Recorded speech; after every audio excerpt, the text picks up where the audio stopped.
तो कैसे आप लोग, आशा करते हैं आप लोग बहुत अच्छे होंगे। देखिए एसबीआई क्लर्क 2026 भर्ती में यहाँ पर बहुत ही बड़ा बदलाव किया गया है, जिसके बारे में इस वीडियो में हम बताने वाले हैं। उससे पहले हम बता दें कि एसबीआई क्लर्क का भर्ती आपको कब देखने को मिलेगा। तो एसबीआई क्लर्क का भर्ती जो है आपको यहाँ पर अगस्त तक देखने को मिलेगा। कब तक? अगस्त तक। क्योंकि आपका जो है यहाँ पर मान के चलिए कि आपका जुलाई में, ठीक है, आपका जुलाई में जो है पीओ वाला वैकेंसी निकलेगा और एसबीआई क्लर्क वाला जो है आपको अगस्त में दिखेगा। अभी हम बात करने वाले हैं एसबीआई क्लर्क के बारे में। और कितने नंबर ऑफ वैकेंसीज आपको देखने को मिलेगा? पिछला साल जो वैकेंसी था वो 5,000 के आसपास था, लेकिन इस साल जो वैकेंसीज आपको देखने को मिलेगा 8,000 से लेके 10,000 के बीच में। मतलब इस बार वैकेंसीज ज़्यादा रहेगी पिछले साल के मुताबिक। ज़्यादा का मतलब होता है कि 15,000 होना चाहिए, लेकिन पिछले साल के मुताबिक ज़्यादा रहेगी, मतलब 8 से 10,000 वैकेंसीज यहाँ पर होने वाला है। बहुत सारे बच्चे जो है डॉक्यूमेंट वेरिफिकेशन में रिजेक्ट हुए थे एसबीआई क्लर्क में। और दूसरा जो है यहाँ पर जहाँ भी आप फॉर्म अप्लाई करते हैं, मान लीजिए यहाँ पर किसी भी स्टेट में आप फॉर्म अप्लाई कर सकते हैं, जिस स्टेट में आप फॉर्म अप्लाई करते हैं अगर वहाँ का लैंग्वेज नहीं जानते हैं तब भी आप रिजेक्ट हो जाते हैं, ठीक है। तो यहाँ पर हम दोनों चीज़ आपको समझाएंगे। सबसे पहले डॉक्यूमेंट वेरिफिकेशन के बारे में समझाते हैं। तो यहाँ पर साफ साफ इन्होंने दिया है कि अगर आप रिजर्व्ड कैटेगरी से बिलोंग करते हैं, जैसे कि ओबीसी, एससी, एसटी या ईडब्ल्यूएस, तो आपका फॉर्म अप्लाई का जो भी लास्ट डेट होता है, ठीक है, फॉर्म अप्लाई का जो भी लास्ट डेट होता है, लास्ट डेट से पहले आपको अपना सेंट्रल लेवल कास्ट सर्टिफिकेट यहाँ पर बनवा लेना है। इसमें ओबीसी के लिए थोड़ा अलग नियम है। ओबीसी नॉन क्रीमी लेयर के लिए यहाँ पर है कि आपका जो कास्ट सर्टिफिकेट होना चाहिए 1/4/2026 के बाद बना हुआ होना चाहिए, और फॉर्म अप्लाई का लास्ट डेट से पहले, मतलब 1/4/2026 के बाद बना हुआ होना चाहिए, उससे पहले का नहीं होना चाहिए, और फॉर्म अप्लाई का लास्ट डेट से पहले बना हुआ होना चाहिए। तो इस चीज़ का आपको खास ख्याल रखना है। तो एसबीआई क्लर्क में अगर आप फॉर्म अप्लाई कीजिएगा तो देखिए यहाँ पर क्या होता है ना कि आप ग्रेजुएशन पास है तो आप फॉर्म अप्लाई कर सकते हैं, अपियरिंग वाले भी फॉर्म अप्लाई कर सकते हैं।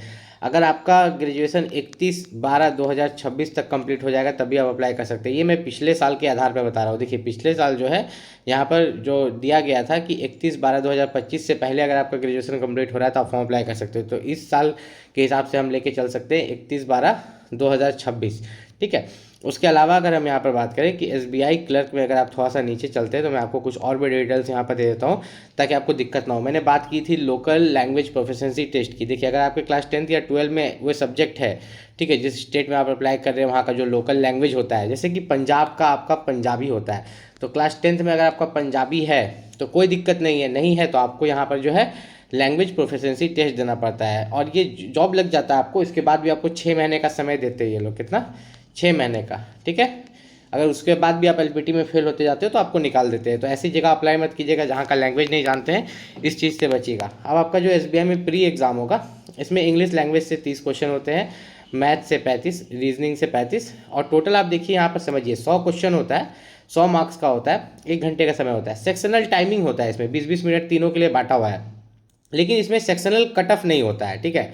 मान लीजिए कि अगर आप इंग्लिश में 2 ही क्वेश्चन अटेम्प्ट करते हैं और मैथ और रीजनिंग में 35-35 क्वेश्चन अटेम्प्ट करते हैं तब भी आप फेल नहीं कीजिएगा। इसमें सेक्शनल कट ऑफ नहीं होता है, ये काफ़ी अच्छी बात है इसमें। लेकिन बच्चे क्या अटेम्प्ट करते हैं, एक average cut of her state का जो है एसबीआई क्लर्क का जो जाता है वो आपका 75 प्लस रहता है, ठीक है। 100 में से कितना? 75 प्लस ही रहता है। 75 से कम आपको जल्दी कहीं देखने को मिलता नहीं है। तो आपको 75 प्लस अगर आप टारगेट करके ला पा रहे हैं तो आप यहाँ पर कर सकते हैं, ठीक है।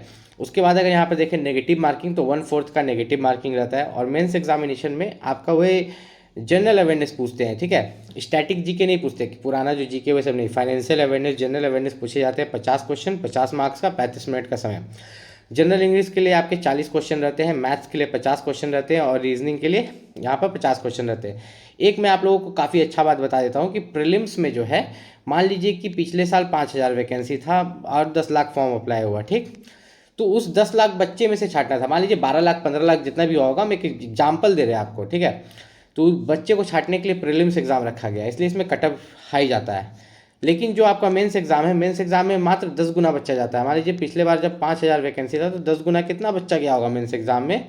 तो यहाँ पर 50,000 बच्चा गया होगा। तो अब इस 50,000 में से मेंस एग्जाम में छांटते हैं, तो इस कारण से मेंस एग्जाम में जो है बहुत कम कटअप जाता है। मतलब 200 मार्क्स में से जो कटअप जाता है आपका, मान के चलो 80 से लेकर 100 के बीच में जाता है। मतलब 80 जाएगा, 90 जाएगा, 95 जाएगा, 70 जाएगा, बहुत कम कटअप जाता है। तो आपको चिंता करने की जरूरत नहीं है मेंस एग्जाम की। मेंस एग्जाम का तैयारी हो जाएगा। मेन फोकस आपको पहले किस पर रखना चाहिए? प्रीलिम्स पर। मेंस साथ साथ लेके चलो, लेकिन मेंस को इतना अच्छा से ना करो कि प्रीलिम्स ही ना निकले, क्योंकि जब प्रीलिम्स एग्जाम ही नहीं निकलेगा तो मेंस कब होगा? देखिए पिछले साल जब एग्जाम हुआ था तो सितंबर 2025 में हुआ था। तो इस साल भी आप यहाँ पर सितंबर या अक्टूबर 2026 का डेट लेके चल सकते हैं। इससे ज़्यादा लेट नहीं करेंगे ये लोग, ठीक है। मतलब या तो सितंबर में आपका एग्ज़ाम ले लिया जाएगा या अक्टूबर में ले लिया जाएगा। तो अभी आपका कौन सा मंथ चल रहा है, ध्यान से समझिएगा। अभी आपका चल रहा है जून, उसके बाद आपका आएगा जुलाई, ठीक है, अगस्त और सितंबर। तो पिछले बार सितंबर में इन्होंने एग्ज़ाम लिया था, तो इस बार अगर हम लोग देखें जून आपका अभी चल रहा है, जो कि ख़त्म हो जाएगा, आपको पता भी नहीं चलेगा। बचा जुलाई और अगस्त, मतलब गिन के आपके पास 2 महीने का समय है। 2 महीना मतलब मोटा मोटा 60 दिन का समय है। इस 60 दिन में अगर आप जितना तैयारी कर सकते हैं तो वो आपके लिए बेनिफिशियल रहेगा। A wait list up to 50% of the vacancies will be maintained. Candidates will be released from this wait list on quarterly basis against non-joining and resignation out of the current batch, subject to the candidate securing minimum qualifying marks। ठीक है, ये waiting list का मतलब क्या होता है? Waiting list का मतलब होता है कि अगर आप कट ऑफ से कम नंबर लाते हैं तो आपको 1 साल तक वेटिंग लिस्ट में रखेंगे, और कोई बच्चा अगर जॉब लगने के बाद भी नौकरी छोड़ के चला जाता है तो उसके बदले जो है आपको यहाँ पर ले लिया जाएगा। स्टार्टिंग सैलरी एसबीआई क्लर्क की लगभग 38,000 होती है, जो इन हैंड मिलती है, मतलब आपके अकाउंट में गिरता है। बाकी आपको जो सैलरी मिलती है लगभग मान के चलो 40,000 के आसपास स्टार्टिंग मिलती है, और जो कि बढ़ते चली जाती है, ठीक है।